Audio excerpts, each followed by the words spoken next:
Thank you very much for coming this evening.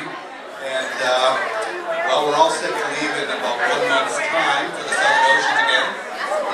And this time we're going down stronger and better equipped than ever, thanks to our supporters. We will have 3 vessels. Steve Irwin, the Bob Barker, and a 3rd vessel, which we'll show you here soon.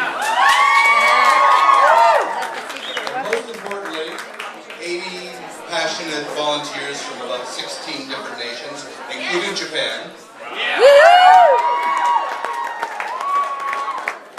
And this year we're calling this Operation No Compromise because, unfortunately, this year the United States and New Zealand decided that they were going to try and compromise with Japan and allow the legalization of whaling. Fortunately, that failed. This isn't really just about saving whales. This is about our own survival. Because if we can't save the whales, if we can't save the fish in the sea, we're not going to be able to save our oceans. If our oceans die, we die. As simple as that.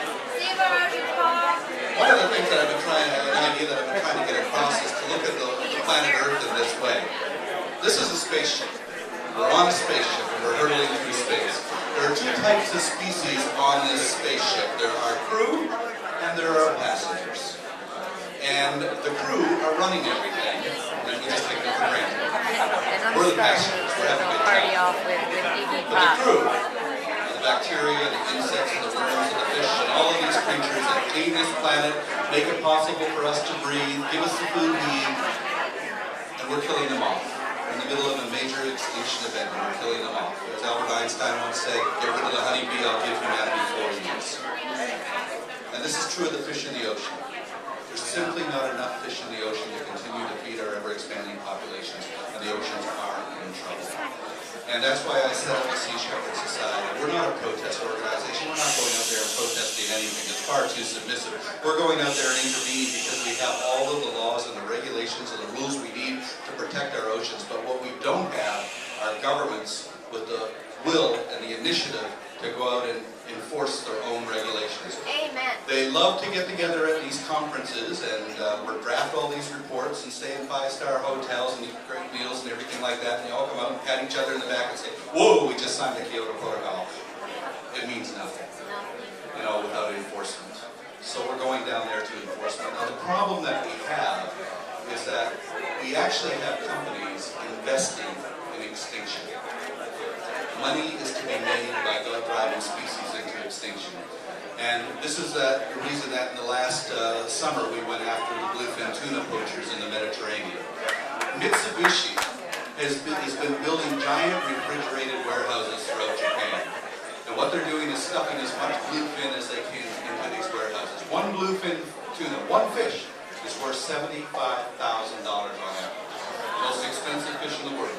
And they're putting those expensive fish into these warehouses because they know that the more that the population is diminished in the wild, the higher the price of the commodity in the warehouse. And if they can wipe them out, and they have a 10-year supply sitting in the warehouse, they've got $1 million fish and billions of dollars worth of profits from Mitsubishi. They're literally investing in the extinction of species. And this is happening with fisheries all over the world. And we can only push this so much. If I were to go into the engine room of my ship and I saw my engineers popping rivets out of the hull and I say to them, what do you guys do? Oh, you know, when we get back to port, we get a bucket piece for these. And I say, oh yeah, well, geez, count me in for that. Because that's what captains of nations, presidents and prime ministers are doing. They're supporting the rivet poppers. Because they're going to pull one rivet too many, the hull's going to collapse and the ship's going to sink. And this is what's happening on Spaceship Earth. Every species is a rivet in the hull of the biosphere. We're popping rivets at an unbelievable rate. And we're going to pull one too many and it's going to collapse. You know, 2 years ago I was severely criticized by the Fox Network, which is a compliment. But I made a statement that I said that worms were more important than people. And of course people were outraged, but that's why I made a statement. And what I meant by that, and the idea I was trying to get across, is that worms can live on the earth without people, but we can't live on the earth without worms. Yeah. We need them, they don't need us. The fish don't need us, but we need them. And the same with the insects, the bacteria, and all these other creatures. The crew that run this spaceship Earth. And that's the idea we got to get across. We need them. We need to protect them. And protection of biodiversity on this planet is the single most important mission that we can involve ourselves in. Because the destruction of biodiversity is the destruction